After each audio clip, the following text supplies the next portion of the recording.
En noviembre de 2020, un hombre bastante inocuo entró en una comisaría de policía en el norte de Londres e informó educadamente a un oficial que deseaba presentar una denuncia. Cuando se le pidió una breve descripción del crimen, el hombre le dijo al oficial que había sido agredido y, después de una breve espera, lo llevaron a una sala de entrevistas para dar una declaración. Establecida hace casi 200 años, la Policía Metropolitana de Londres se esfuerza por mantener el orden en una de las ciudades más grandes, ricas y con más historia del mundo. Y como pueden imaginar, no es una tarea fácil. En las últimas 2 décadas, Londres ha soportado ataques terroristas, robos de diamantes de varios millones de libras y violentos disturbios que dejaron muchas áreas de la ciudad quemadas y cicatrizadas. Así que, como pueden imaginar, sus oficiales de policía prácticamente han visto de todo. Pero lo que ese hombre de aspecto inocuo le dijo a los oficiales de policía en esa comisaría de Tottenham en noviembre de 2020 fue quizás la cosa más singularmente horrorosa que cualquiera de ellos había escuchado. La víctima explicó que en septiembre de 2019 visitó la casa de un hombre noruego de 46 años, llamado Marius Gustafsson, que vivía en un edificio de apartamentos cercano. La pareja comenzó a consumir narcóticos juntos, y una vez ebrios, Gustafsson coaccionó a su desafortunado invitado a desnudarse antes de usar un bisturí extremadamente afilado para abrirle el escroto. La víctima luego le dijo a la pareja de horrorizados oficiales que, en lugar de ir corriendo a un hospital para recibir tratamiento por la herida, simplemente regresó a su casa con la esperanza de que sanara por sí sola. Sin embargo, la escisión escrotal superficial pero excruciante no sanó por sí sola y con el tiempo se infectó dolorosamente y peligrosamente. Los 2 oficiales estaban asombrados mientras la víctima describía cómo, en lugar de visitar un hospital, había regresado al apartamento de Gustafsson en diciembre de 2019 con el propósito de que le quitaran los testículos por completo. Gustafsson había invitado a un conocido para que se uniera a ellos, un ex asistente quirúrgico de 57 años, llamado David K.S., quien aparentemente se ofreció para ayudar a amputar los genitales de la víctima. Pero, sin que la víctima lo supiera, K.S. no estaba allí para ayudar. Cuando se le preguntó qué tipo de anestesia se le administraría, la víctima fue informada de que no se le administraría ningún sedante. La anestesiología era una ciencia muy exacta, le dijeron, y si se le daba la dosis incorrecta, podría no despertarse nunca más. La víctima creyó que esto era un indicio de que sus compañeros tenían sus mejores intereses en mente, cuando en realidad querían que experimentara tanto dolor como fuera posible. Después de configurar uno de sus teléfonos inteligentes para grabar el procedimiento, Gustafsson ordenó a la víctima que consumiera una gran cantidad de alcohol para adormecer tanto dolor como fuera posible. Habiendo bebido todo lo que pudo soportar, la víctima fue atada y restringida. Sin embargo, ninguna cantidad de alcohol hubiera sido suficiente para acallar sus gritos en el momento en que se le aplicó una abrazadera metálica para ganado en los testículos. La víctima explicó que, después de la dolorosa abrazadera, esperaba que la siguiente sensación dolorosa fuera su amputación. Pero en lugar de quitarle los testículos, Marius Gustafsson tomó un hierro candente y quemó las letras E y M en la parte posterior de su muslo. «¿Qué me has hecho?», gritó la víctima, pero en lugar de responder a su pregunta, Marius Gustafsson ordenó a la víctima que declarara su servidumbre eterna hacia él y que el procedimiento no continuaría a menos que lo hiciera.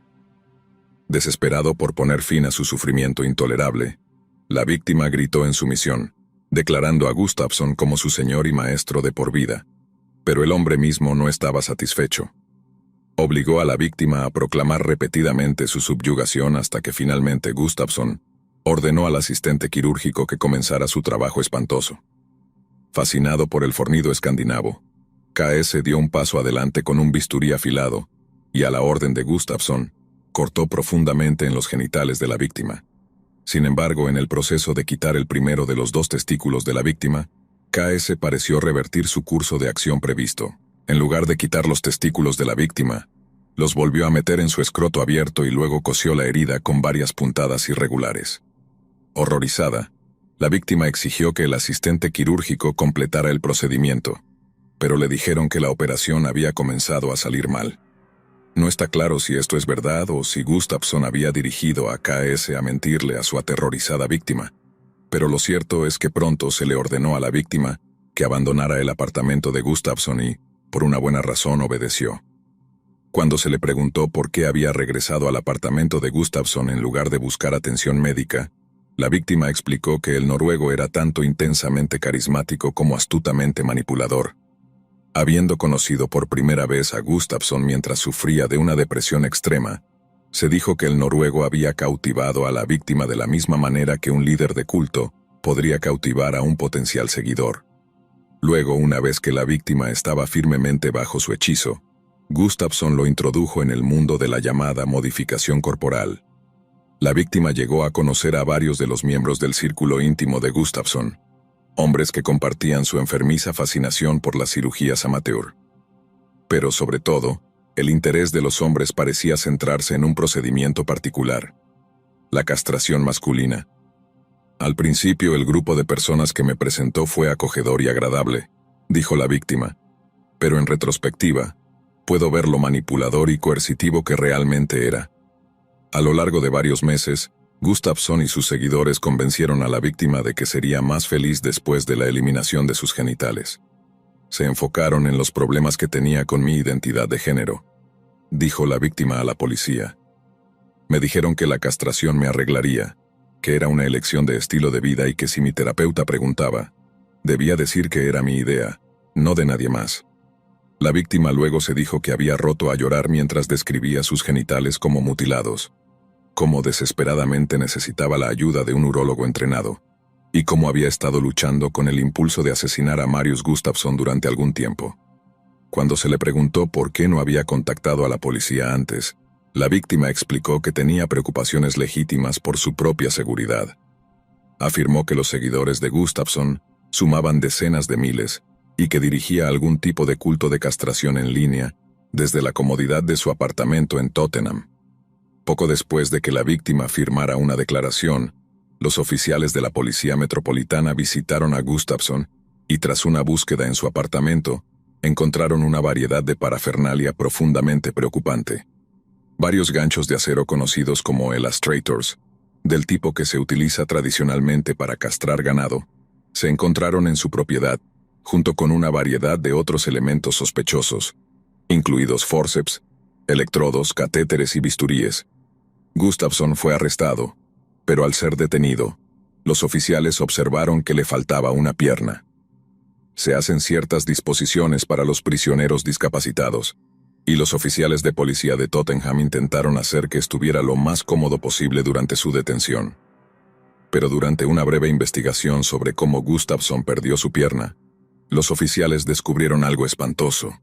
La gran mayoría de las amputaciones de extremidades en el Reino Unido son el resultado de accidentes automovilísticos.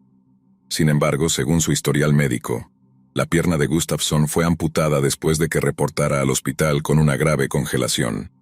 Una vez que todo el tejido de su pierna estaba muerto, Gustafsson contactó con los servicios de emergencia y fue trasladado rápidamente al Royal Free Hospital en el vecino Camden. Fue allí donde le amputaron la pierna de manera rápida, tras lo cual permaneció en el hospital recibiendo atención las 24 horas durante 2 meses completos. Tras su alta, Gustafsson estaba atado a una silla de ruedas, y dado que ya no podía trabajar con la frecuencia o intensidad que le gustaría, llegó a reclamar casi 20.000 libras en cheques por discapacidad entre julio de 2019 y octubre de 2021. Sin embargo, este no fue el único acto de automutilación al que Gustafsson se sometió. Poco después de su arresto, Gustafsson fue acusado de 5 cargos de causar daño corporal grave con intención y un cargo de hacer una fotografía indecente de un niño. Al principio Gustafsson negó todos los cargos, pero a medida que la investigación sobre sus actividades nocturnas se profundizaba, la policía descubrió una lista de criminalidad espeluznante. El 18 de febrero de 2017, Gustafsson contactó a un acompañante masculino de 29 años llamado Damien Burns. Solo unos meses antes, la pareja se había conocido a través de una aplicación de citas en línea, y en el proceso de discutir sus fantasías más profundas y oscuras, Gustafsson confesó su deseo de castrarse a sí mismo. Pero no solo eso, quería que Burns lo ayudara a hacerlo. Burns dijo más tarde que inicialmente dudaba en asistir en el procedimiento. «No tengo problema con eso», le dijo a Gustafsson a través de un mensaje de texto, «pero no perderás mucha sangre y casi morirás». Gustafsson entonces explicó que había estudiado varios métodos seguros de castración y que había realizado el procedimiento exitosamente en no menos de 26 hombres diferentes, pero que ahora era su turno de convertirse en lo que describía como un null, una palabra derivada del término nulificación genital. Para asegurar su asistencia, Burns fue ofrecido el equivalente a $750. Sin embargo, se estableció más tarde que esto solo constituía un pago inicial y que a Burns se le prometió una suma mucho mayor de dinero a cambio de su participación. Gustafsson explicó que grabaría todo el proceso de castración y que el video editado se subiría a un sitio web que él poseía y operaba. Cuando Burns preguntó cómo se llamaba el sitio web, le dieron un nombre que vivirá en la infamia: unmakermaker.com. El video que se subió más tarde al sitio es quizás uno de los metrajes más gráficamente perturbadores que jamás se podrán ver. No solo es el video intensamente espeluznante, sino que los tonos distintivamente eróticos que contrastan marcadamente con la realidad de la situación hacen que el metraje sea aún más difícil de ver. Tras la finalización del espantoso procedimiento, en el que se utilizó un cuchillo vegetal rojo, Burns mira directamente a la cámara y dice: «Bueno, eso es uno para la lista de deseos». Gustafsson entonces contactó a los servicios de emergencia, diciéndole al operador: «Intenté hacer una cirugía y es un poco más que una circuncisión». Fue llevado de urgencia al hospital y luego derivado a una unidad psiquiátrica para su evaluación, donde le dijo a los doctores que había sido un participante voluntario en su propia castración y que estaba perfectamente cuerdo. A pesar de las reservas de los médicos del NHS, Gustafsson fue liberado después de solo 72 horas, momento en el cual casi de inmediato se puso en contacto con Damien Burns. Burns, quien confesó haber vomitado al salir del apartamento de Gustafsson, fue informado de que se habían organizado varias castraciones adicionales antes de ser invitado de nuevo a ayudar como, y cito, un ayudante sexy y pervertido. Durante los siguientes 2 años, Burns fue pagado con más de $2,000 por participar en varios otros actos de mutilación intencional, pero no era el único secuaz maníaco de Gustafsson. Después de su arresto en noviembre de 2020, la policía descubrió que Gustafsson había estado comunicándose con un joven llamado Jacob Creamy Appleby. Él y Gustafsson se conocieron por primera vez en septiembre de 2018, cuando Jacob tenía solo 17 años, y después de establecer una mutua atracción y una especie de relación paternal torcida, Gustafsson comenzó a introducir al joven Jacob en el mundo de las modificaciones corporales. En un punto, Gustafsson se jactó de que guardaba los testículos de sus víctimas voluntarias en frascos de líquido preservante, a lo que Jacob respondió: «Eso es asombroso». Luego, después de asegurarse de que Jacob participaría voluntariamente en sus pérfidos planes, Gustafsson lo invitó a ayudar en el proceso de amputarse su propia pierna. En lo que es francamente un intercambio de mensajes de texto sorprendente, Jacob parecía encantado ante la perspectiva de ayudar en la eliminación de la extremidad de su nuevo amigo. Creía que presenciar tal proceso sería asombroso, y que no podía esperar para ver cómo se vería Gustafsson tras la amputación de su pierna. Comenzaron a discutir los métodos más seguros para que Gustafsson pudiera remover su propia apéndice sin desangrarse, y después de meses de discusión, idearon un plan diabólicamente ingenioso. El 21 de febrero de 2019, un Jacob Creamy Appleby de 18 años viajó desde su casa en el suburbio londinense de Epsom hasta el apartamento de Marius Gustafsson en Tottenham. Gustafsson recibió al joven dentro y luego lo condujo a su cocina, donde Jacob observó que un gran bote de basura de plástico había sido llenado con una mezcla de agua y hielo. Durante las siguientes 8 horas, Gustafsson mantuvo su pierna sumergida en el líquido helado, con Jacob añadiendo más y más hielo para asegurar que el agua permaneciera gélida. Al igual que muchos de los otros procedimientos que supervisaba, o en los que participaba, Gustafsson grabó un video del proceso. El metraje comienza de manera bastante inocua, y tiene el aire de un video viral de mediados de los 2010, pero a medida que pasan las horas, los procedimientos toman un aire profundamente siniestro. En un punto, Jacob y Gustafson comparten risas mientras el primero arroja vastas cantidades de hielo al bote de basura. En otro, la pareja celebra cuando Gustafson anuncia que ya no puede sentir su pierna.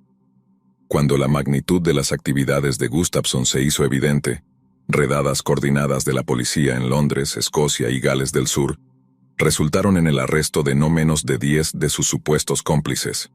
El apartamento de Gustafson fue registrado extensamente por segunda vez, y durante una búsqueda detallada de su dormitorio, los oficiales de policía encontraron su pene cercenado pero preservado en un escondite detrás de una cómoda. La policía también descubrió material de explotación infantil en la computadora portátil de Gustafson, así como imágenes de zoofilia que había compartido con varios otros hombres en línea.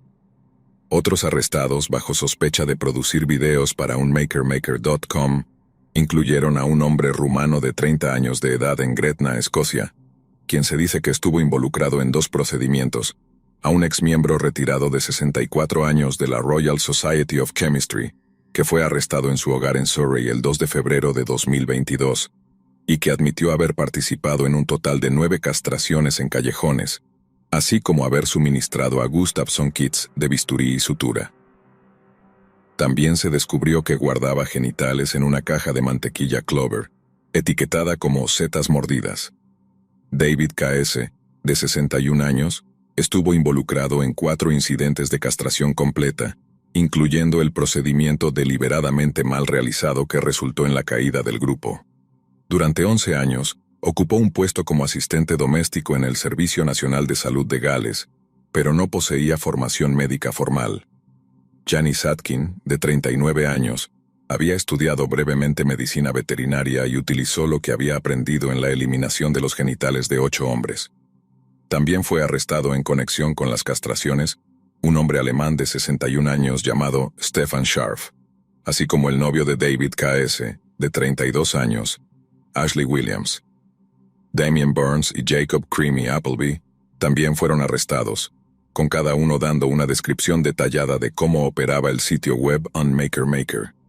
Aunque Gustafson regularmente contactaba a víctimas potenciales a través de la llamada web profunda, Unmakermaker.com se escondía a plena vista en la web de fácil acceso. El sitio web tenía planes de membresía en varios niveles, con opciones básicas, premium y VIP, esta última costando a los usuarios más de $1,000 por año. Uno de los videos VIP incluía metraje de Gustafson sometiendo a un niño de 16 años a tortura genital, en el que se colocaban electrodos en los genitales del niño, y mientras administraba choques de bajo voltaje pero altamente dolorosos, Gustafson obligaba al niño a declarar su servidumbre eterna hacia él. En otro video, Gustafson animaba a un hombre sueco a amputarse diferentes partes de sí mismo. En 2 grabaciones de FaceTime filmadas con 3 días de diferencia, en el primer video, Gustafson se puede escuchar diciendo, «Sabes lo que tienes que hacer», animando al hombre mientras duda por un momento antes de finalmente comenzar el acto de automutilación. En el segundo video, Gustafson aparece bebiendo una bebida alcohólica antes de decirle a la víctima que se castre por completo. Cuando el hombre duda por segunda vez, Gustafson parece percibir su miedo y se ríe. El hombre es incitado repetidamente a continuar con el acto, y con un grito estremecedor de dolor, finalmente lo hace. Gustafson luego le dice al hombre que coloque sus apéndices amputados en un congelador y le instruye a contactar a los servicios de emergencia para salvar su propia vida. En otro video de castración, Gustafson se puede escuchar diciendo, «Eso fue mucho más rápido que el último, y un corte tan bonito». Luego muestra el testículo removido a la cámara, mientras miles de sus seguidores más leales observan a través de una transmisión en vivo. Tras este procedimiento en particular, Gustafson añadió los apéndices amputados de la víctima a una ensalada que preparó, todo para el deleite de su audiencia en vivo, y luego se los comió crudos. En el juicio de Gustafson, la principal fiscal del caso, Caroline Carberry, dijo que es una característica increíble de este caso que el sitio web operara a plena vista, no en la web oscura, sino accesible para cualquier persona que tropezara con él o tuviera la inclinación de buscarlo. El metraje contenido en el sitio web, continuó Carberry, es extremadamente explícito, y los usuarios podían pagar para suscribirse o comprar videos individuales. También tenemos evidencia de que el acusado ganó cerca de 300,000 libras durante los 4 años del complot de un total de 22,840 y un suscriptores globales. El abogado defensor de Gustafsson le dijo al tribunal que el desencadenante de la caída de su cliente en la locura fue soportar un amargo divorcio en 2016. El matrimonio lo mantenía estable, dijo. Cuando terminó, lo envió en espiral, y tuvo el deseo de ser el arquitecto de su propio cuerpo. Su modificación le llevó a sentimientos de empoderamiento. Parece a primera vista ser algo que se ha convertido en una adicción para él. El abogado defensor también dijo al tribunal que su cliente había sido diagnosticado con un raro trastorno psicológico conocido como trastorno de identidad de integridad corporal, y que fue esto lo que explicó su deseo de tener partes del cuerpo removidas. Al concluir el juicio, Gustafsson admitió haber cometido 5 cargos de causar daño corporal grave con intención, poseer propiedad criminal y distribuir 2 videos indecentes de un niño entre enero de 2017 y enero de 2020. Damian Burns, el acompañante que ayudó a Gustafsson con su propia castración a principios de 2017, fue encarcelado por 5 años en enero de este año por un cargo de causar daño corporal grave con intención. El novio mucho más joven de Gustafsson, un Jacob Creamy Appleby de 23 años, fue encarcelado por 3 años y 8 meses, mientras que Nathaniel Arnold, de 48 años, quien se cree que cortó uno de los pezones de Gustafsson en 2019, recibió una sentencia de prisión suspendida de solo 2 años. Estas sentencias se dictaron los días 4 y 5 de este mes, mayo de 2024, pero la sentencia de Marius Gustafsson se leyó ante el tribunal el jueves 9 de mayo de 2024, con el New York Post informando: el supuesto líder del club de castración, quien hizo ensalada de testículos, ha sido sentenciado a 22 años de prisión. Así que a partir de esta semana, un juez británico ha condenado a Gustafsson a lo que creen que es un castigo adecuado para un manipulador maestro pero malévolo de la categoría más baja.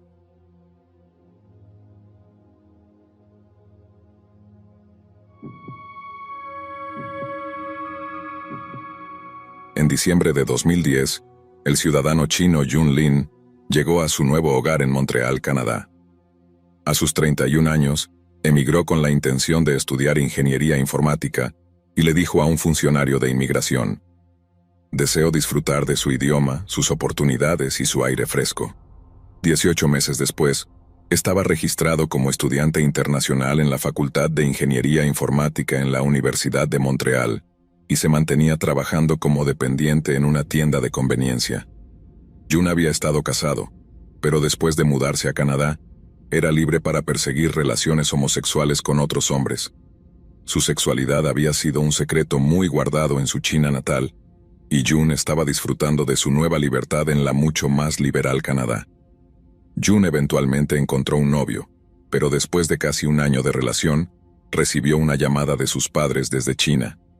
Insistieron en que encontrara una novia y se estableciera, y creyendo que no tenía futuro con su actual novio, Jun rompió con él.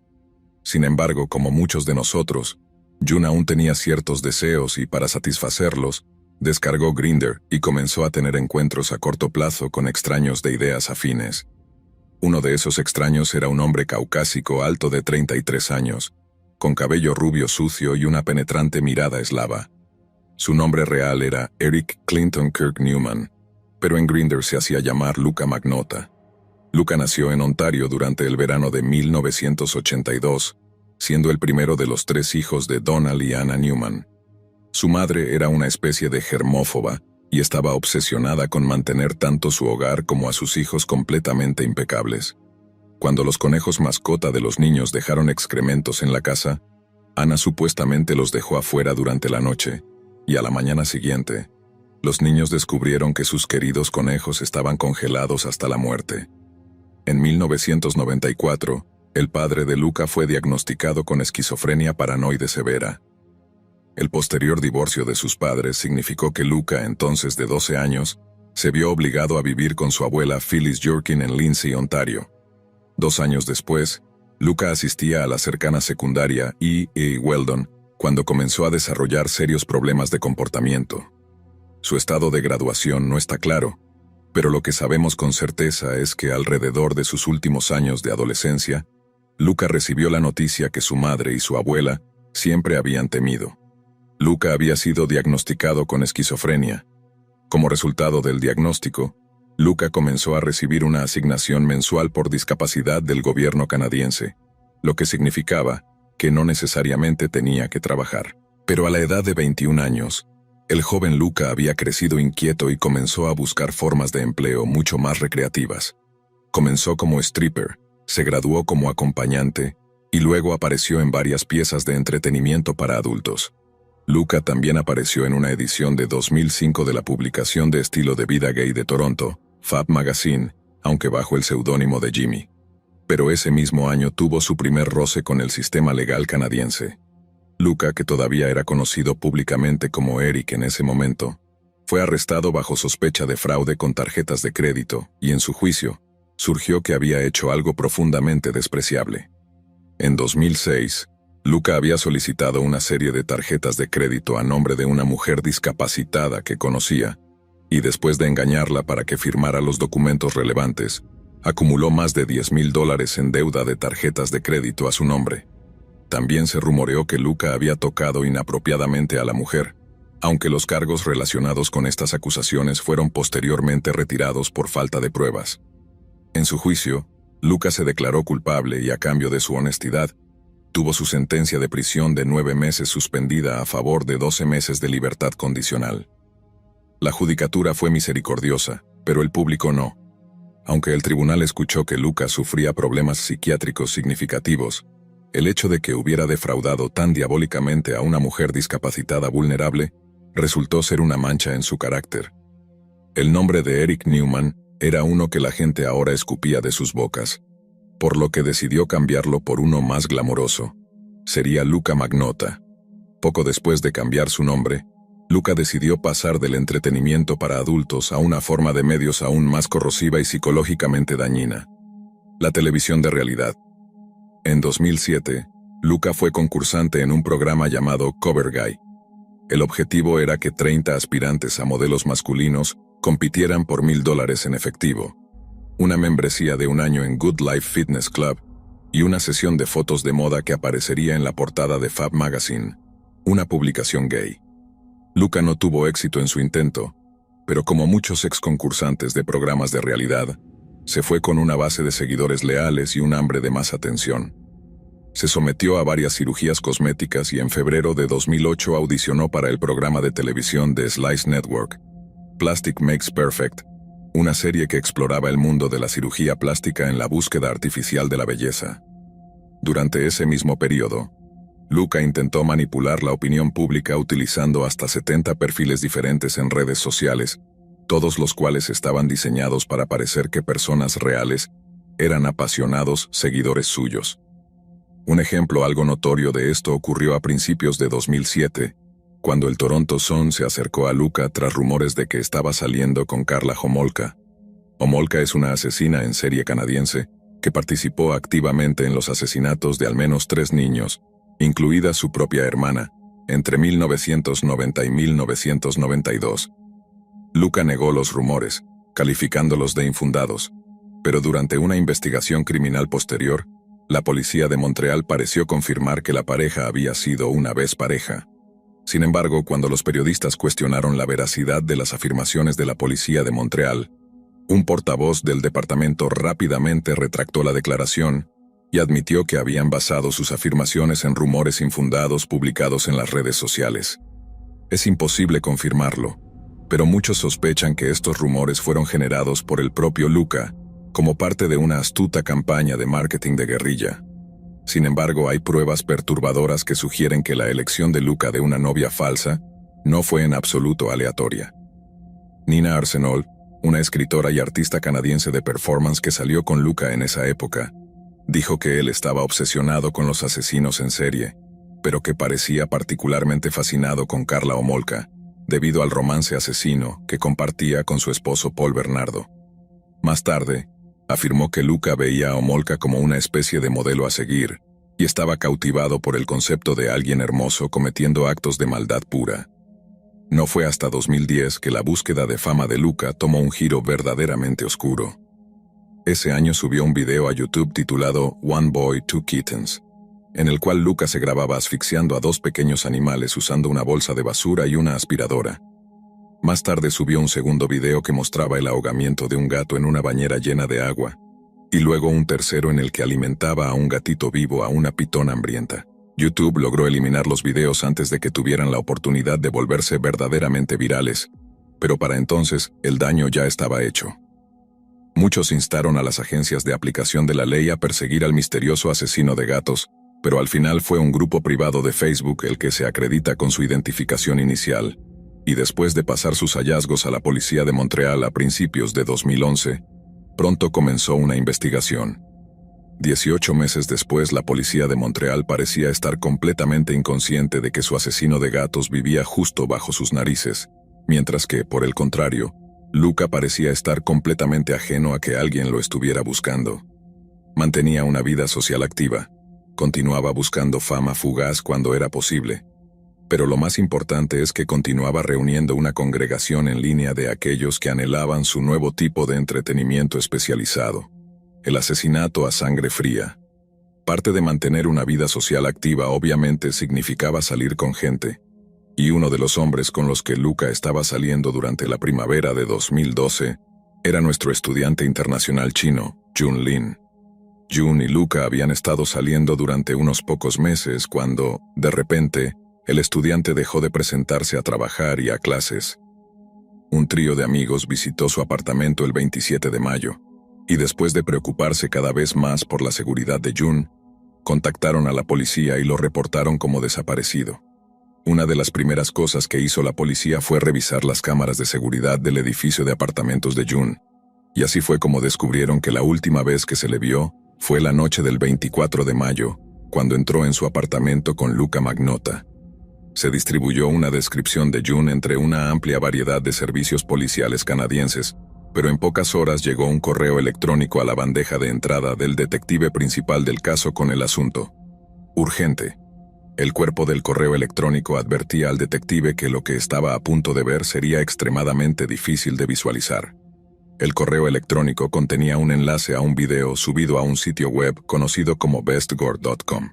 Subido apenas unos días antes, el 25 de mayo de 2012, el video de 11 minutos se titulaba One Lunatic, One Ice Pick, un lunático, un picahielo, y su contenido era nada menos que horripilante.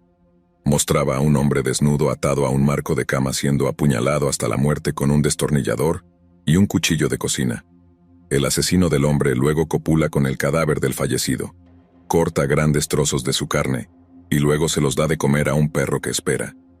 Una investigación posterior confirmó que hasta 10 días antes del asesinato, Luca había estado anunciando el lanzamiento del video y que, horas después del asesinato de Jun, su asesino había comprado un billete de ida y vuelta de Montreal a París.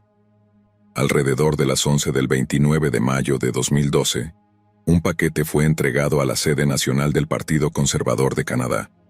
El mensajero que había sido instruido para entregar el paquete, inicialmente notó un gran símbolo de corazón rojo dibujado en la caja, pero nada fuera de lo común. Durante el proceso de transportar el paquete a su destinatario previsto, el contenido había sido perturbado repetidamente. Para cuando el mensajero llegó a entregar el paquete, un rastro pegajoso de sangre había comenzado a filtrarse a través de los pliegues de cartón de la caja, lo que llevó al equipo de seguridad del edificio a llamar apresuradamente a las fuerzas del orden.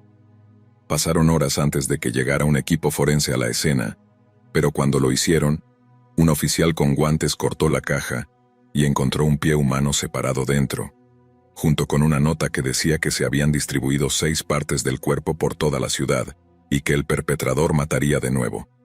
Al mismo tiempo, un paquete similarmente manchado de sangre fue interceptado en una instalación de procesamiento de Canada Post en Montreal. Estaba dirigido a la sede del Partido Liberal de Canadá y contenía una mano humana amputada. Más tarde ese día, el conserje de un complejo de apartamentos en el distrito Snowdon de Montreal notó que una maleta había sido descartada cerca de un montón de basura en el callejón detrás de su edificio. Al principio no pensó nada de ello, pero después de acercarse a los contenedores de basura, detectó un olor nauseabundo que parecía emanar de la maleta. Se llamó a la policía, y tras una inspección más detallada de la maleta, los oficiales descubrieron que había sido rellenada con restos humanos desmembrados. Pero eso no fue todo lo que había dentro. Quienquiera que se hubiera tomado el tiempo de desmembrar el cuerpo de la víctima antes de meterlo en esa maleta, había sido cuidadoso de incluir su ropa, sus documentos de identificación y lo que parecían ser las dos armas del asesinato. Así es como la policía determinó que su víctima de asesinato no era otra que el desaparecido Jun Lin, y después de analizar las imágenes de las cámaras de seguridad del edificio de apartamentos, la policía pudo confirmar que Luca había sido quien había tirado la maleta. Más tarde esa noche, la policía registró el apartamento de Derail Boulevard que Luca había estado alquilando. Se encontraron manchas de sangre en varios muebles, incluyendo el refrigerador, el colchón, una mesa y la bañera del apartamento. En el baño, Luca había escrito en el espejo: "Si no te gusta lo que ves, no mires en el espejo". El 5 de junio de 2012, un paquete que contenía el pie derecho de Jun fue entregado a la Escuela Independiente St. George de Montreal, mientras que otro paquete, este que contenía su mano derecha, fue entregado a la escuela primaria Falls Creek en Vancouver, Columbia Británica. Casi un mes después, el 1 de julio, su cabeza fue recuperada en el borde de un pequeño lago en el Parque Angrignon de Montreal, después de que la policía recibiera una pista anónima. Más tarde ese día, la policía emitió una orden de arresto a nivel nacional para Luca y afirmó que era buscado por cargos de asesinato en primer grado, ultraje a un cadáver, envío de material obsceno y acoso criminal de políticos canadienses. A principios de junio, la orden de arresto nacional se había convertido en una cacería internacional, cuando Interpol emitió una notificación roja para Luca. Luca pronto fue rastreado a Francia, donde su señal de teléfono celular fue seguida hasta un hotel en Bagnolet. La policía francesa se apresuró a acordonar el hotel, pero parecía que Luca ya había abordado un autobús de Eurolins con destino a la capital alemana de Berlín. Afortunadamente, la policía alemana actuó de manera decisiva y después de aprender sobre el destino previsto de Luca, lo detuvieron en un cibercafé en Neukölln. Los testigos dijeron que Luca parecía estar leyendo una noticia en inglés sobre él mismo en el momento de su arresto. El 18 de junio de 2012, Luca fue trasladado a bordo de un CC-150 de la Real Fuerza Aérea Canadiense al Aeropuerto Internacional de Mirabel, al norte de Montreal. Las autoridades defendieron el uso de un avión de transporte militar, destacando las preocupaciones de seguridad de utilizar un vuelo comercial. También estaba el problema de que una aeronave comercial podría ser desviada a otro país en caso de falla mecánica, lo que aterrorizaba a las autoridades canadienses que podrían acabar en un país sin tratado de extradición. Luca pudo cumplir su deseo de volar en su propio jet privado, aunque de una manera que nunca hubiera imaginado. A su llegada a Canadá, Luca fue puesto en confinamiento solitario en el centro de detención Rivière des Prairies. El primer ministro canadiense, Stephen Harper, dijo que estaba complacido de que Luca finalmente hubiera sido detenido y felicitó a las fuerzas policiales por su buen trabajo en su captura. Pero quizás las palabras del miembro de la oposición del Parlamento, Bob Rae, fueron mucho más contundentes. Rae señaló que permitir que el caso se convirtiera en una sensación mediática nacional era exactamente lo que Luca quería, y que dedicarle horas de tiempo en pantalla, en los periódicos y en las conversaciones de la cena, cumpliría su retorcido sueño de toda la vida. Lamentablemente, pocos prestaron atención a sus palabras, y no solo fue Luca nombrado personaje del año por la prensa canadiense, sino que más tarde fue inmortalizado en el documental Don't Fuck with Cats. Después de una vigilia a la luz de las velas por el centro de Montreal, a la que asistieron los padres de Jun Lin, la víctima fue incinerada el 11 de julio de 2012. El mes anterior, Luca había comparecido ante el tribunal por video para declararse no culpable de todos los cargos a través de su abogado. Más tarde compareció en persona en un tribunal de alta seguridad de Montreal para solicitar un juicio conjurado. En su audiencia preliminar el 11 de marzo de 2013, el equipo de defensa de Luca solicitó que los medios y el público fueran excluidos por completo de la audiencia. La solicitud fue denegada al día siguiente, lo que llevó a uno de los abogados de Luca a renunciar. El mes siguiente, Luca fue acusado formalmente de cargos de asesinato en primer grado, ofensas indignantes a un cadáver humano, distribución de materiales obscenos y acoso criminal.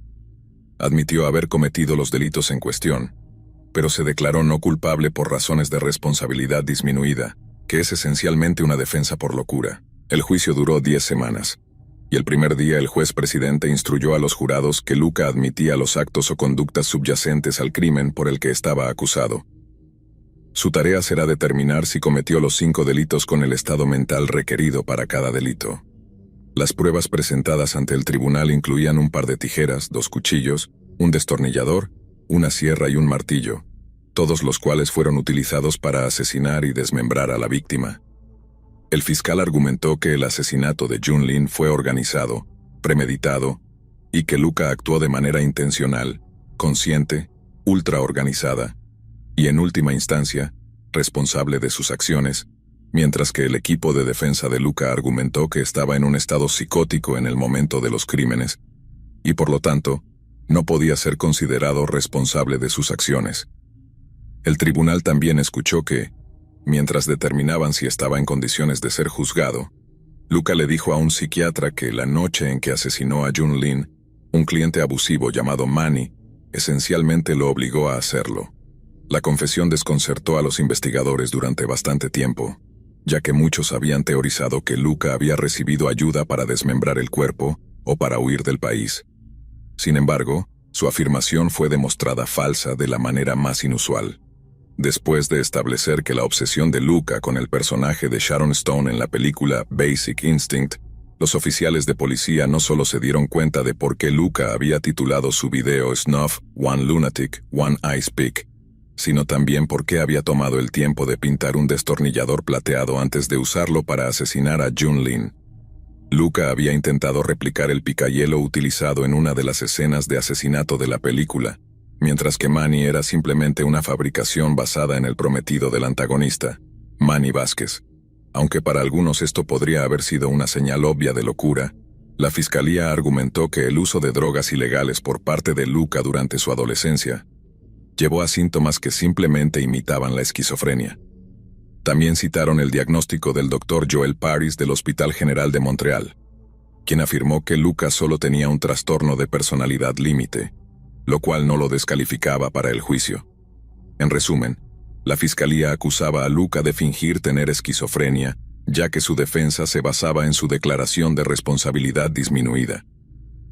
Después de un juicio de 12 semanas, que incluyó casi 10 semanas de testimonio, el jurado regresó con un veredicto en su 8º día de deliberación. Luca fue entonces sentenciado a cadena perpetua obligatoria y solo será elegible para libertad condicional después de cumplir 25 años en prisión. También fue condenado a 19 años por otros cargos que se cumplirán de manera concurrente, lo que significa que probablemente acumulará 30 años tras las rejas antes de tener la oportunidad de obtener la libertad. Bob Ray, quien ahora trabaja como representante permanente de Canadá ante las Naciones Unidas, una vez nos instó a no prestarle a Luca la atención que tanto anhelaba, pero parece que al final, un hombre que una vez deseó ser una estrella se convirtió en una, en las circunstancias más diabólicas.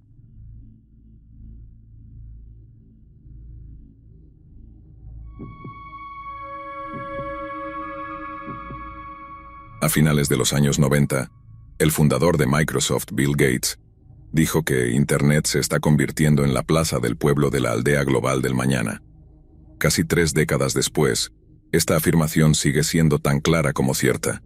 La web mundial ha permitido que tanto la comunicación como el comercio florezcan de maneras que nuestros antepasados nunca habrían imaginado posibles, y los beneficios han sido innumerables. Sin embargo, el gran salto digital hacia adelante no ha estado exento de inconvenientes. Algunos podrían decir que, a pesar de estar más conectados que nunca, el mundo occidental nunca ha estado tan dividido. La ingeniería deliberada de algoritmos ha resultado en que muchos de nosotros recibamos un flujo diario de indignación recreativa, mientras que los temas virales de debate nos animan a discutir sobre la pronunciación de una palabra o el color de un vestido de noche. Sin embargo, esto es solo la punta del iceberg proverbial. Se podría perdonar a alguien por creer que la proliferación masiva de Internet resultaría en una sociedad global más feliz y reflexiva, pero en algunos rincones de Internet, todo lo contrario es cierto. A finales de la primavera de 2020, en pleno apogeo de la pandemia mundial del coronavirus, el cierre de escuelas en los Estados Unidos obligó a millones de niños a continuar su educación de forma remota. Algunos lidiaron con este cambio repentino notablemente bien, otros no. Matthew Bonampin, de 17 años, que vivía con sus padres en los suburbios de Dallas, Texas, comenzó a sentirse cada vez más solo a medida que las semanas se prolongaban, y como muchos adolescentes, buscó un sentido de comunidad en línea. Sin embargo, a pesar de tener una apariencia de compasión, la comunidad que encontró no tenía sus mejores intereses en mente. Cualquier disfrute o progreso que haga en la vida simplemente parece forzado, le dijo Matthew a sus nuevos amigos. Sé que todo es solo una distracción para pasar el tiempo hasta el final. Pero en lugar de orientarlo durante un periodo tan desafiante de su vida, los nuevos amigos de Matthew hicieron una sugerencia horripilante. Poco tiempo después, los padres de Matthew llegaron a casa para descubrir a su hijo adolescente tendido inmóvil en su habitación. Había seguido el consejo de sus nuevos amigos en línea y se había quitado la vida. Tras la muerte de su hijo, los padres de Matthew encargaron un análisis del historial de Internet de su hijo con la esperanza de que arrojaría algo de luz sobre sus motivaciones. Lo que descubrieron fue escalofriante. En las semanas previas a su muerte, Matthew había sido un visitante frecuente de un sitio web llamado Sanctioned Suicide, suicidio sancionado. Fundado por dos figuras sombrías que se hacían llamar Sish y Marquis, el sitio web no solo proporciona instrucciones detalladas sobre cómo acabar con tu propia vida con éxito, sino que también aloja tableros de mensajes y salas de chat en las que los usuarios se animan mutuamente a hacerlo. Algunos buscan compañeros para ayudarse a quitarse la vida, y se ha especulado que ciertos usuarios han ayudado en la muerte de docenas, si no cientos, de individuos separados. Los miembros del sitio a menudo menosprecian la terapia y otros tratamientos, mientras animan a los demás a mantener sus intenciones ocultas a sus familiares y profesionales médicos. Aquellos que eligen anunciar el día de su partida a menudo reciben respuestas con emojis de pulgares arriba o corazones, y se les dice que son valientes, una leyenda o en un caso un héroe. Se cree que el sitio web se fundó tras el cierre forzado de un foro de Reddit conocido como Sanctioned Suicide. Las redes sociales convencionales operan con una política de tolerancia cero con respecto al contenido que fomenta el autodaño, y con razón. Pero en palabras de John Perry Barlow, uno de los fundadores de la Electronic Frontier Foundation, Internet trata la censura como un fallo y la evita. Sanctioned Suicide no desapareció cuando Reddit eligió censurarlo, simplemente migró a otro lugar. El día que el sitio web se abrió al público, uno de sus fundadores escribió que odiaba ver dispersarse y desaparecer a la comunidad y aseguró a los usuarios que sabían cómo mantener el sitio seguro.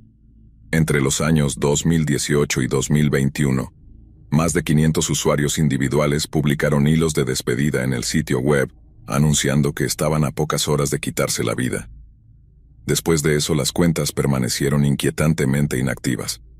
Dado que los perfiles de los usuarios del sitio son estrictamente anónimos, es imposible determinar cuántas de esas publicaciones son genuinas, pero una fuente afirmó conocer al menos 45 usuarios individuales que transmitieron en vivo el momento en que se quitaron la vida. Aunque el sitio es visitado por personas vulnerables de todo el mundo, la gran mayoría de los usuarios provienen de países de habla inglesa, aunque también se debe notar que un contingente desproporcionado de usuarios italianos parece frecuentar el sitio. La demografía es diversa y las razones de la base de usuarios para quitarse la vida son tan vastas y variadas como los propios usuarios, pero casi todos coinciden en que el método más nuevo y efectivo involucra una sustancia que algunos de nosotros consumimos todos los días: el nitrito de sodio. El nitrito de sodio es un polvo blanquecino amarillento e inodoro, y es tan fácilmente obtenible que puedes pedirlo directamente a tu hogar con entrega al día siguiente, a través de Amazon.com. La sustancia se usa como conservante en productos cárnicos y pesqueros, pero también se utiliza en el mantenimiento de automóviles, el tratamiento de metales, y en raros casos como antídoto para el envenenamiento por cianuro. Es probable que si has comido un sándwich de charcutería o un bocadillo de tocino en los últimos años, hayas ingerido una pequeña cantidad de nitrito de sodio. pero consumir demasiado puede ser mortal. Si altos niveles de la sustancia llegan a tu torrente sanguíneo, puede reducir la capacidad de tus glóbulos rojos para transportar oxígeno por el cuerpo, resultando en una condición dolorosa y aterradora, conocida como metahemoglobinemia. Antes de episodios de mareos y confusión, las víctimas se quedan extremadamente sin aliento antes de finalmente perder el conocimiento por completo, y si no reciben asistencia médica casi de inmediato, hay una buena posibilidad de que fallezcan como resultado de una hipoxia avanzada. Una gran cantidad de información de este tipo hizo que Sanctioned Suicide fuera sorprendentemente popular. Con más de 6 millones de visitantes únicos al sitio cada mes, 4 veces más que la Línea Nacional de Prevención del Suicidio, que recibe solo 1.5 millones de visitas por mes, pero a diferencia de la NSPL, que atrae a una amplia gama de usuarios de diferentes edades y antecedentes, el rango de edad de los que frecuentan Sanctioned Suicide generalmente está entre los 15 y 24 años. Tal fue el caso de Daniel Del Canto, un estudiante de secundaria de 17 años que se encontró con el sitio web durante el otoño de 2019.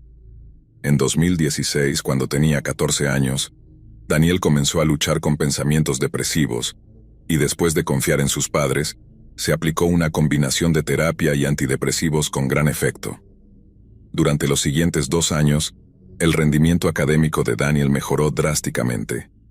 También canalizó su energía en aprender a tocar la batería y en el plazo de 1 año desde que tomó las baquetas, participaba en presentaciones en vivo con la banda de jazz de la escuela secundaria. En su tiempo libre, Daniel a menudo se retiraba a su habitación para jugar videojuegos, pero sus padres observaron que más a menudo jugaba en línea con un grupo de amigos. Esto era mucho más preferible a pasar horas en aislamiento, lo que sin duda había contribuido a la depresión que Daniel había experimentado cuando tenía 14 años. Las cosas parecían ir bien, pero en algún momento de 2019, Daniel comenzó a desarrollar dolores estomacales severos y se volvió cada vez más confinado a su casa, a medida que la condición empeoraba. Incapaz de socializar y atormentado por una dolencia aparentemente intratable, Daniel se volvió casi completamente nocturno y pasaba horas navegando por los rincones más oscuros de Internet. Fue durante estas sesiones de navegación maratonianas cuando Daniel se encontró con el sitio web Sanctioned Suicide y después de navegar por algunos de sus hilos de recursos, se encontró con una publicación sobre el nitrito de sodio. Un usuario le dijo que la sustancia era, con mucho, el método más rápido e indoloro para quitarse la vida. Otro incluso le envió un enlace a un sitio web donde podía comprarlo. Daniel descubrió que podía comprar 500 gramos de nitrito de sodio en una tienda en línea por solo $30. Consumir solo 2.6 gramos constituye una dosis letal. Pensé que se suponía que debías sentirte feliz a medida que se acerca la fecha de quitarte la vida, escribió Daniel en un hilo propio. ¿Hay una parte de mí que simplemente se aferra desesperadamente? Otro usuario rápidamente lo tranquilizó diciéndole que estaba haciendo lo correcto. Establecer una fecha siempre me ha molestado, escribió el usuario anónimo. Sigo extendiéndola, pero no podré hacerlo para siempre. No creo que estés haciendo nada mal. Aguantes. El historial de publicaciones de este usuario, que se refería a sí mismo solo como Stan, sugería que estaba divorciado, alejado de sus hijos y severamente deprimido. También era un apasionado defensor del uso del nitrito de sodio, y se convertiría en una celebridad menor en el sitio web, después de escribir una guía detallada sobre cómo obtener e ingerir la sustancia. En respuesta a la vacilación de otro usuario para quitarse la vida, Stan escribió: «Sigue hablando con nosotros, no estás solo, y no te desvíes del método». El 3 de octubre de 2019, Daniel publicó una fotografía que mostraba una botella de nitrito de sodio que había comprado en línea. Más tarde esa noche agradeció a la comunidad del sitio web por todos los buenos deseos. Daniel también confesó que estaba un poco asustado, pero prometió que no sobreviviría a la noche. La publicación recibió 11 emojis de abrazos, 4 me gusta, 3 emojis de corazones y 2 emojis de sonrisa llorosa. Unas horas después, alrededor de las 2:30 de la madrugada, Pamela Danto se levantó de la cama y bajó a la habitación de su hijo para comprobar cómo estaba. El notorio noctámbulo había estado preocupantemente tranquilo esa noche, y cuando abrió la puerta, Su madre comprendió por qué. Daniel estaba acostado en la cama con un vaso de agua medio vacío y el nitrito de sodio en su mesita de noche, y desde el momento en que su madre lo vio, supo que estaba muerto. Según las reglas oficiales de Sanctioned Suicide, está estrictamente prohibido ayudar o alentar a las personas a quitarse la vida, pero en la práctica, el hecho de que los usuarios se tranquilicen o incluso se inciten mutuamente a quitarse la vida es sorprendentemente común. Una ex usuaria, que afirmó ser una mujer británica de mediana edad llamada Emma, admitió sentirse profundamente impactada la primera vez que encontró uno de los llamados hilos de despedida, pero que también era aterradoramente fácil normalizar lo que estaba viendo. Sentías como si te envolvieras en esta manta de toda esta miseria y oscuridad, dijo la señora Davis, quien finalmente encontró el sitio peligroso y lo abandonó. Te sentías seguro, pero no lo estabas. En una publicación del sitio, una mujer con trastorno bipolar explicó que ya había intentado quitarse la vida en 2 ocasiones anteriores y que tenía miedo del efecto que su muerte podría tener en sus 2 hijos pequeños. En lugar de animarla a reconsiderar su decisión por el bien de sus hijos, un usuario le dijo: «Lo siento por tus hijos traumatizados, pero sabes que necesitas quitarte la vida». En otra publicación, un joven australiano confesó albergar estas ideas después de ser diagnosticado con una cierta enfermedad mental. En lugar de ofrecerle apoyo, sus compañeros usuarios le pidieron que transmitiera en vivo el acto, y uno incluso bromeó sobre disfrutar una caja de palomitas de maíz mientras lo veía morir. Unas semanas después, el joven australiano publicó un hilo de despedida, y luego cerró sesión para no regresar nunca más. Otro usuario, una estudiante de psicología rumana llamada Roberta Barbosa, estudiaba en la Universidad de Glasgow, cuando publicó un anuncio en la sección de personales de Sanctioned Suicide en noviembre de 2019.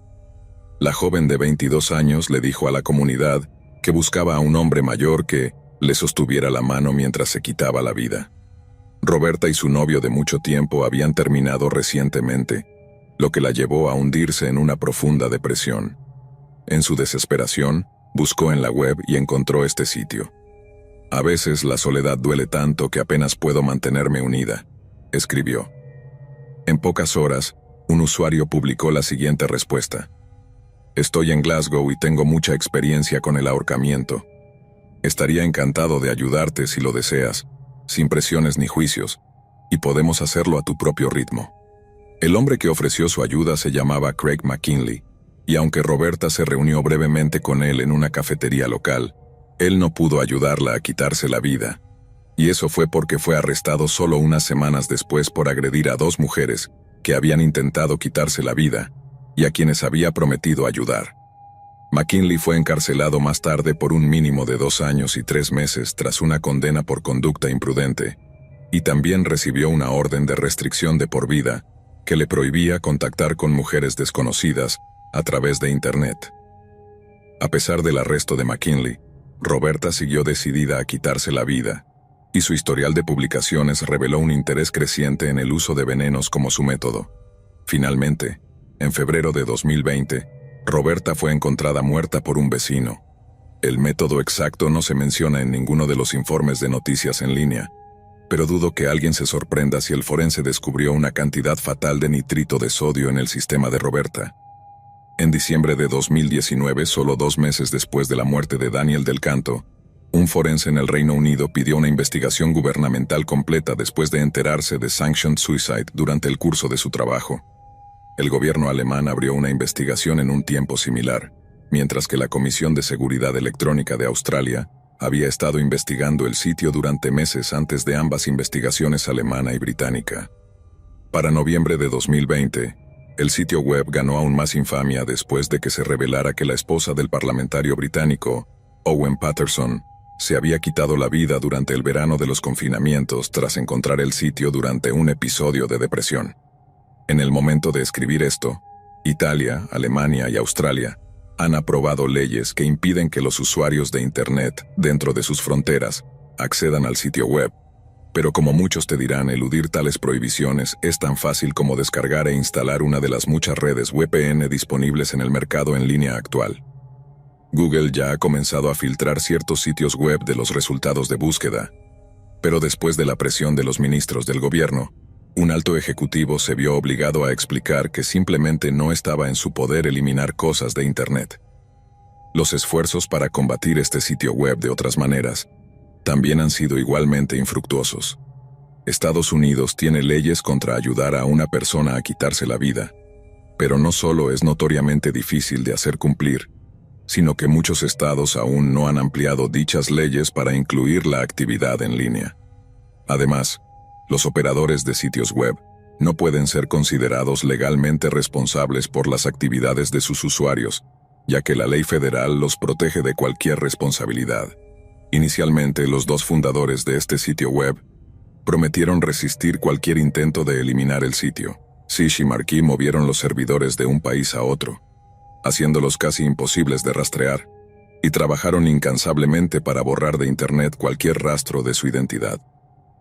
En particular, Markey ha declarado repetidamente que el sitio web cumple con la ley de Estados Unidos y no permite ayudar o alentar a las personas a quitarse la vida.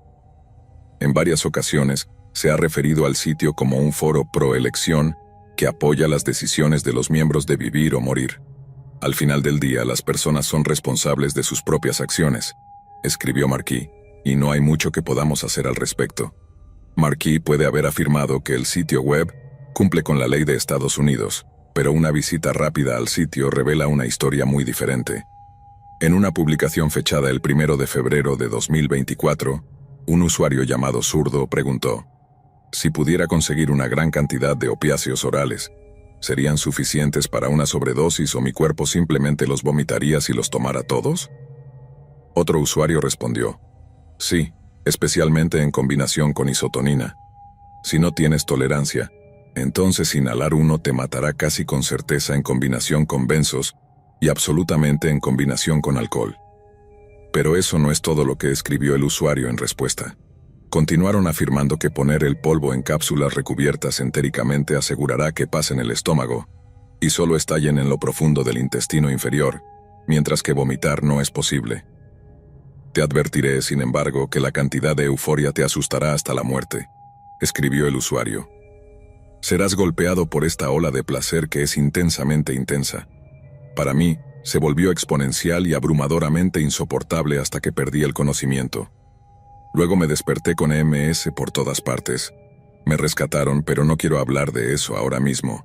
Prepárate para morir en una ola de placer supersónica. Simplemente no seas tonto y te vuelvas adicto. En primer lugar, la respuesta del usuario era tan ininteligible que requería una edición considerable para poder leerla en voz alta. También utilizaron la palabra isodoses en lugar de isotenina, refiriéndose a un tipo de medicamento cardíaco en lugar del opioide sintético.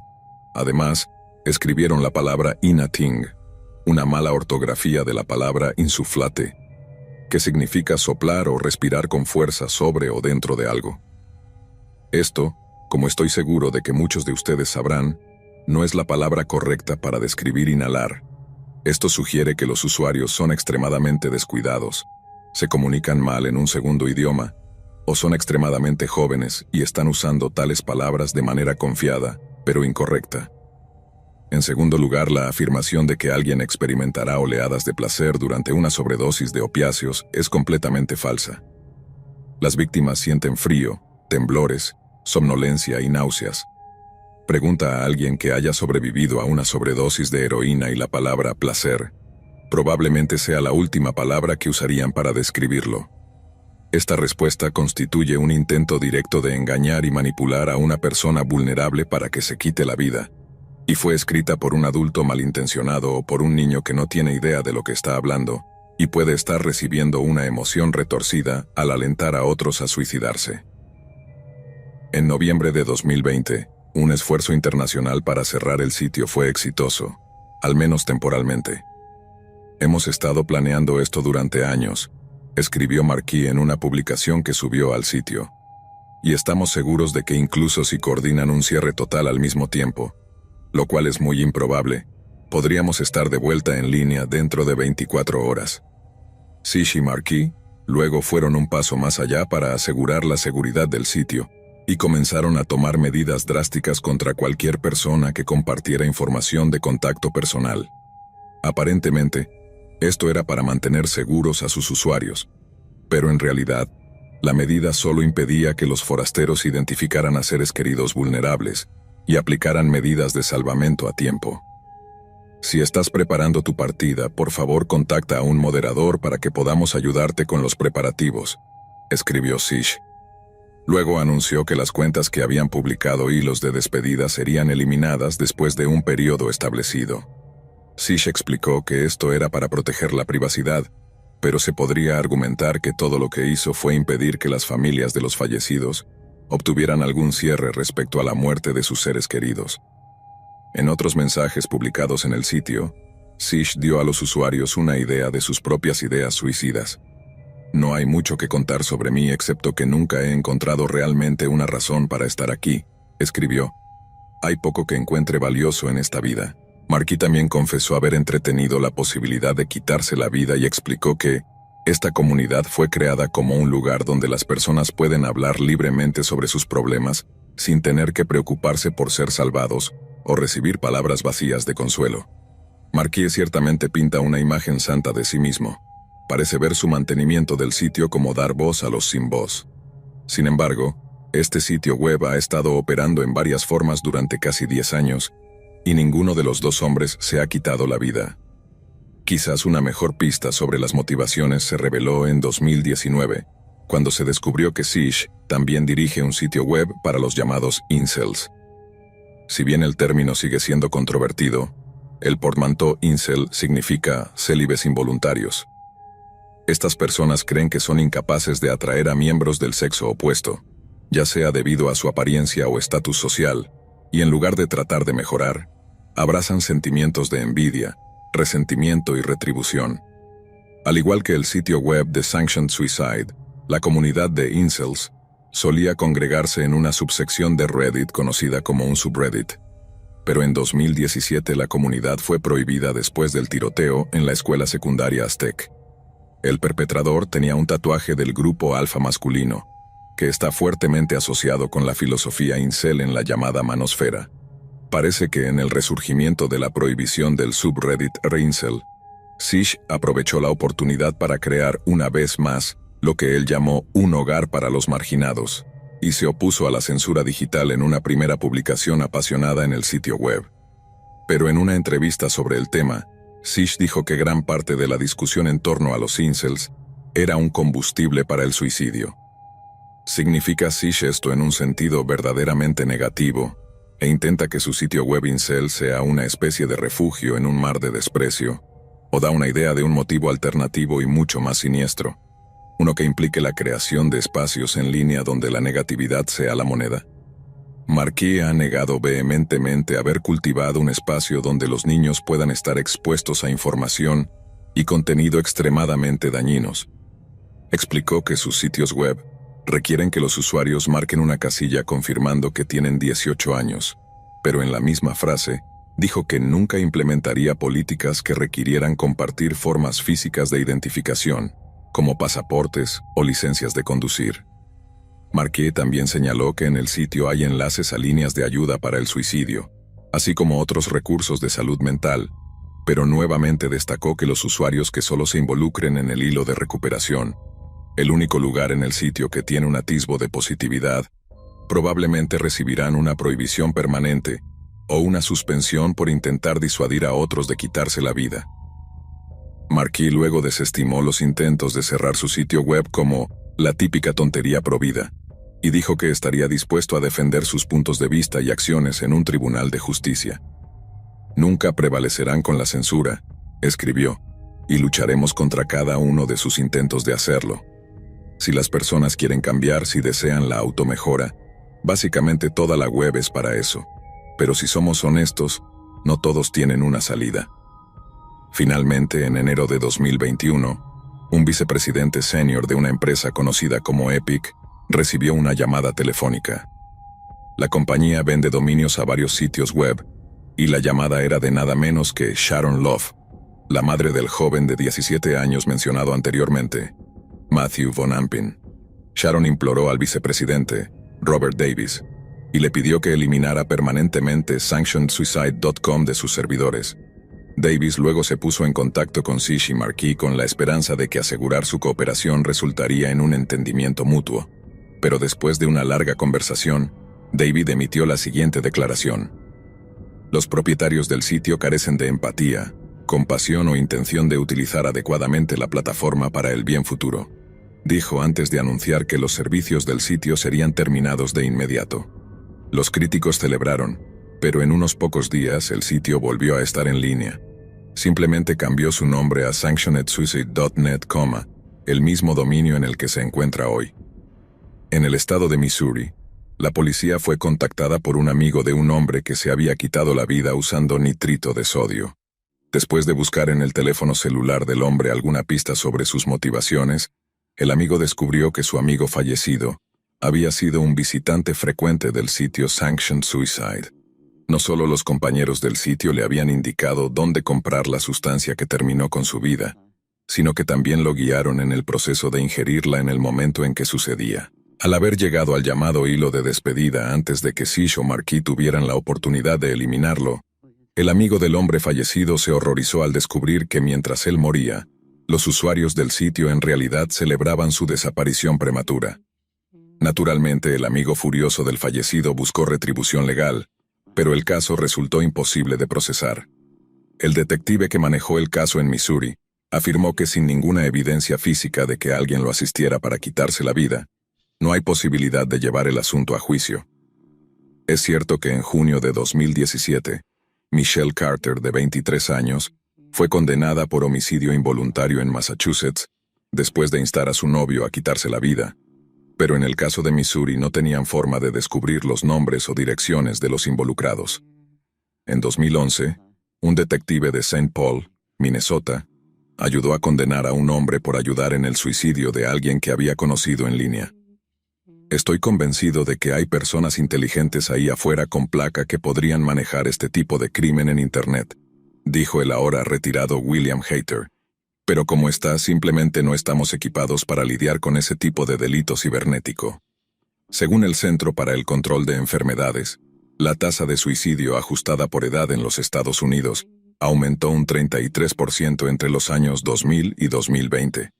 Su sitio web también afirma que solo en el año 2023, más de 50,000 estadounidenses se quitaron la vida, más de los que mueren en accidentes de tráfico cada año, la cifra más alta desde que se tienen registros, y no incluye los cientos de muertes asistidas por médicos en los 9 estados donde son legales, pero restringidas a personas con enfermedades terminales. Algunos lo han llamado una crisis, otros una epidemia, pero el hecho es que Estados Unidos enfrenta una batalla como ninguna otra que haya experimentado antes, y al igual que nuestros antepasados una vez intercambiaron sus arados por espadas en los siglos XVIII, XIX y XX, tal vez sea nuestro turno de convertirnos en soldados ciudadanos para esforzarnos por conquistar al mayor adversario que alguno de nosotros haya enfrentado, nosotros mismos.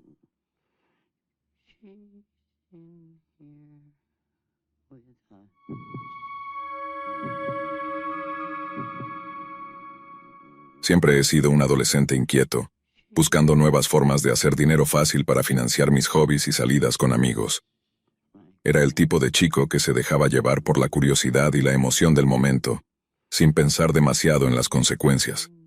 Todo comenzó una noche mientras navegaba por la Deep Web, una parte de Internet de la que todos habían oído hablar, pero pocos se atrevían a explorar.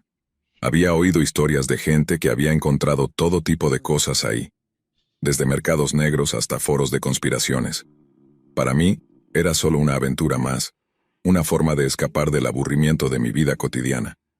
Mientras navegaba sin rumbo, me topé con un anuncio que me llamó la atención de inmediato. Era un mensaje simple, escrito en una fuente normal, pero el contenido era perturbador. Compro sangre, pago en bitcoins. La cantidad ofrecida era tentadora, más de $1,000 por litro, y el pago se haría en bitcoins, lo que para mí sonaba como un buen trato. Podría ganar una suma considerable de dinero sin tener que hacer mucho esfuerzo. Era una oferta difícil de resistir, especialmente para un adolescente sin ingresos fijos. La promesa de dinero fácil me atrapó. Sin pensarlo 2 veces, envié un mensaje al tipo que había publicado el anuncio. Mi curiosidad superaba cualquier temor que pudiera tener.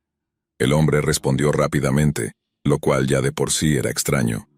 Su tono era educado, pero había algo en sus palabras que me ponía nervioso.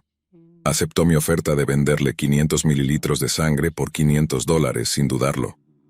Incluso me envió un enlace a un kit de extracción de sangre casero en Amazon, lo que me facilitó todo el proceso. En ese momento, no pensé en lo extraño que era todo esto.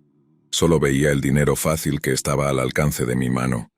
Los días previos al intercambio fueron una mezcla de emoción y nerviosismo.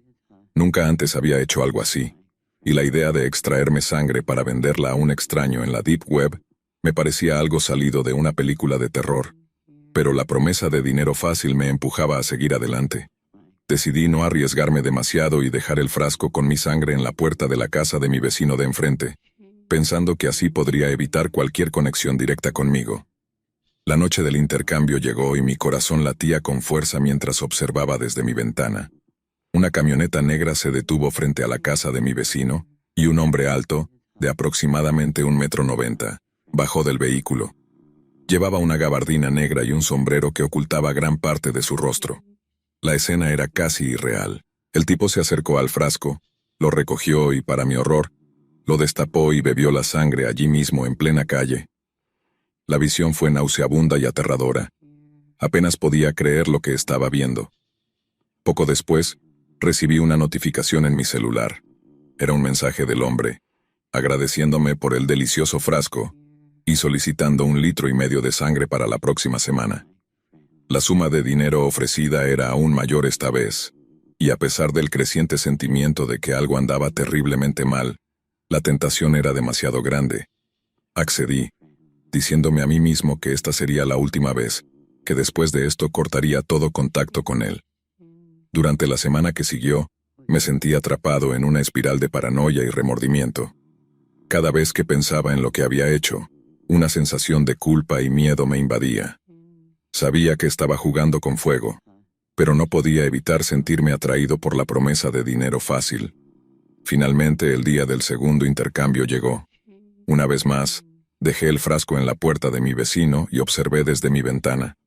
El hombre llegó, recogió el frasco y se fue, esta vez sin detenerse a beber en la calle. Parecía más apurado, lo que solo aumentó mi ansiedad. Esa noche recibí otro mensaje del hombre, pero esta vez la cantidad que pedía era simplemente demasiado. 2 litros de sangre. Sentí una punzada de pánico.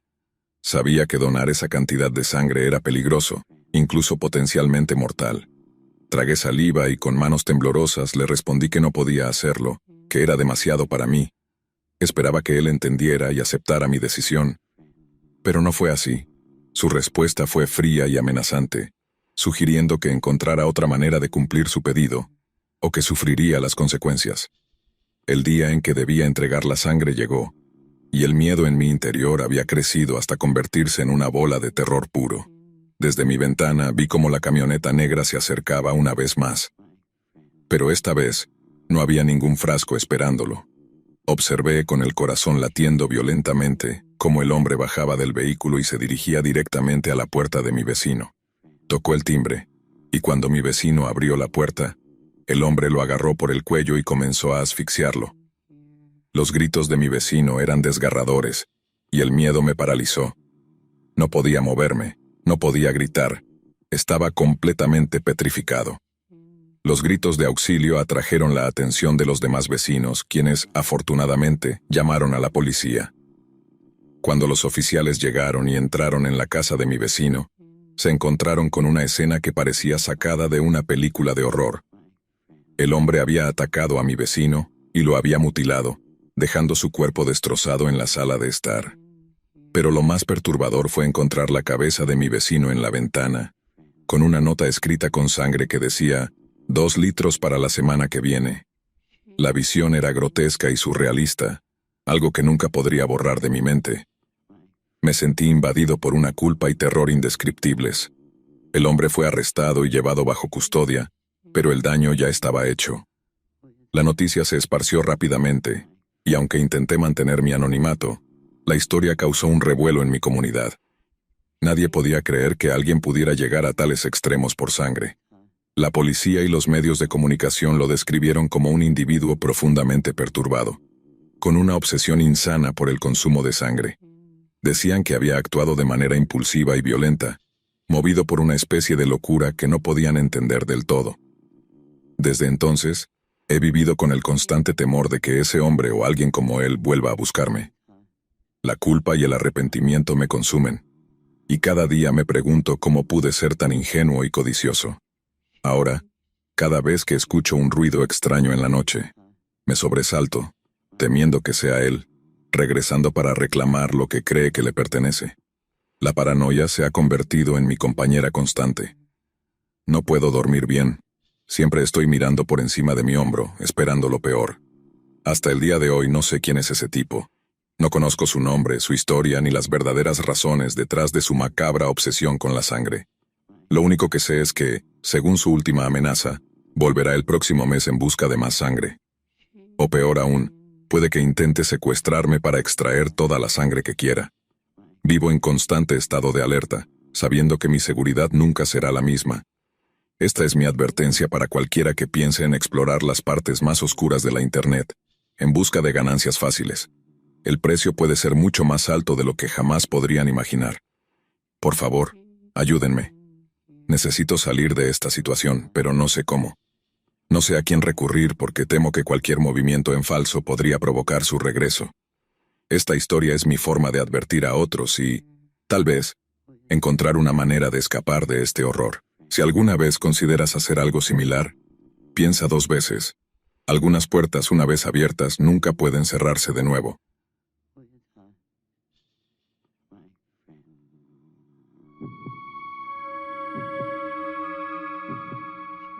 Siempre he creído en la importancia de darles a mis hijos la libertad de explorar y aprender por su cuenta.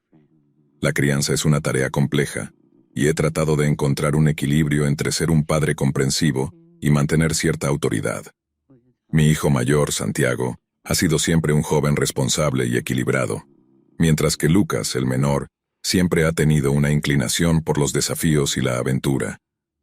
A lo largo de los años, su espíritu rebelde se manifestaba en pequeños problemas. No hacer caso a las reglas de la casa, salir sin permiso, o experimentar con cosas que yo preferiría que evitara. Sin embargo, nunca imaginé que su curiosidad nos llevaría a enfrentar un peligro tan inmenso. Era una mañana común de verano. Me desperté temprano, como de costumbre, para prepararme para otro día de trabajo. En mi rutina matutina, me dirigí a la habitación de Lucas para asegurarme de que estuviera listo para el día. Pero al abrir la puerta me encontré con una habitación vacía. La cama estaba deshecha y su ropa aún estaba en el suelo, pero no había señales de Lucas. Pensé que quizás se había ido a la casa de un amigo o que simplemente se había levantado antes que yo. Sin embargo, cuando busqué en la casa y pregunté a los vecinos y amigos cercanos, nadie parecía saber dónde podría estar. La preocupación comenzó a crecer dentro de mí.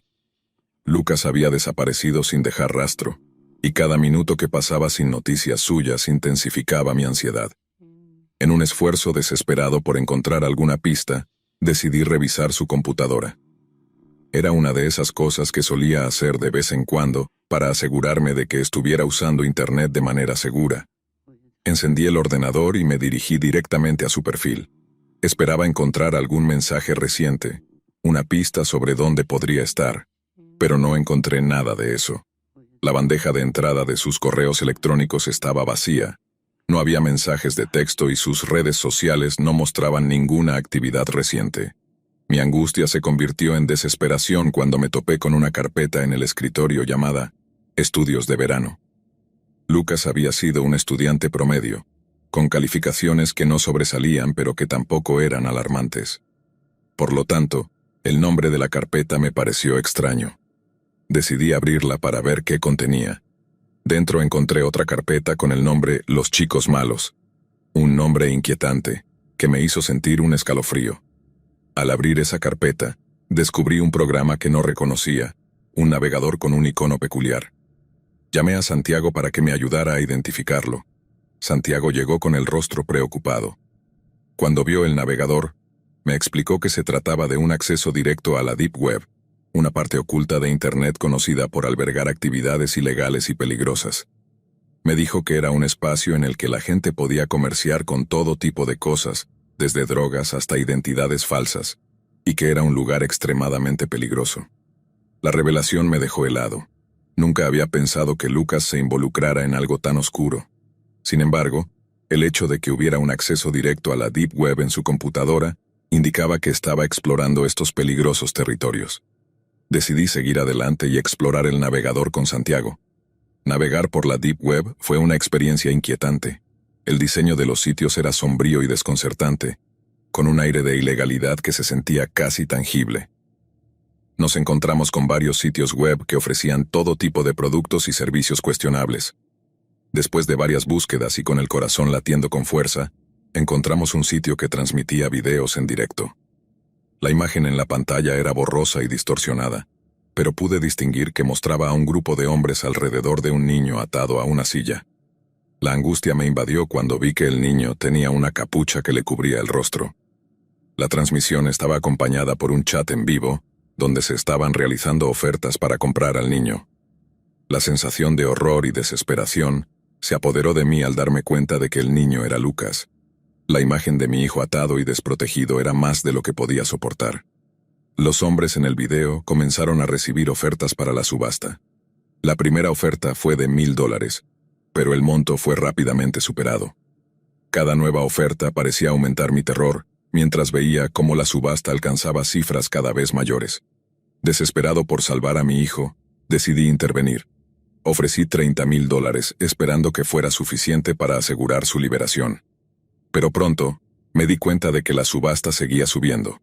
Los hombres en el video parecían divertirse con el caos que se estaba desatando. Finalmente, hice una oferta de $50,000, que era todo lo que podía reunir con el dinero que tenía disponible y que podía vender. La oferta fue aceptada, y los hombres confirmaron que Lucas sería liberado una vez que se completara la transacción. El proceso de transferencia de dinero a través de bitcoins fue un desafío en sí mismo. No estaba familiarizado con esta criptomoneda, y la transacción parecía interminable. Mi mente estaba llena de pánico, temiendo que cualquier error pudiera resultar en la pérdida de mi hijo. Cada segundo que pasaba me parecía una eternidad. Finalmente, la transferencia se completó y recibí una dirección para recoger a Lucas. Un terreno baldío a más de 100 kilómetros de nuestra ciudad. Mi corazón latía con desesperación mientras me dirigía hacia ese lugar, con la esperanza de encontrar a mi hijo sano y salvo. Cuando llegué al terreno baldío, lo que vi me dejó sin aliento.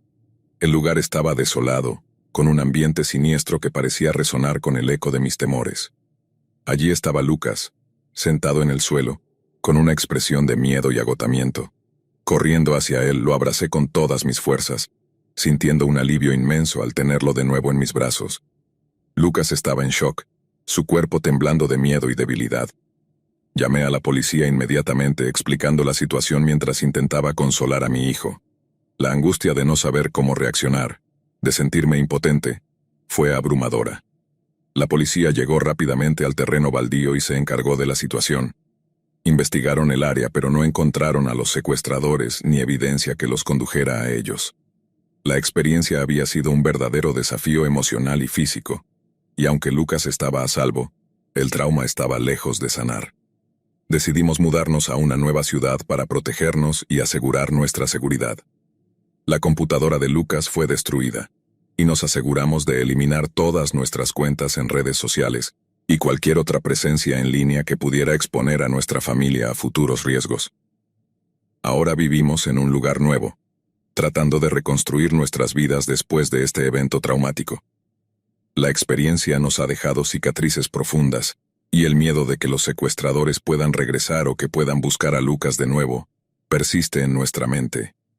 Lucas está recibiendo terapia para superar el trauma, y nosotros, como familia, estamos intentando adaptarnos a nuestra nueva realidad.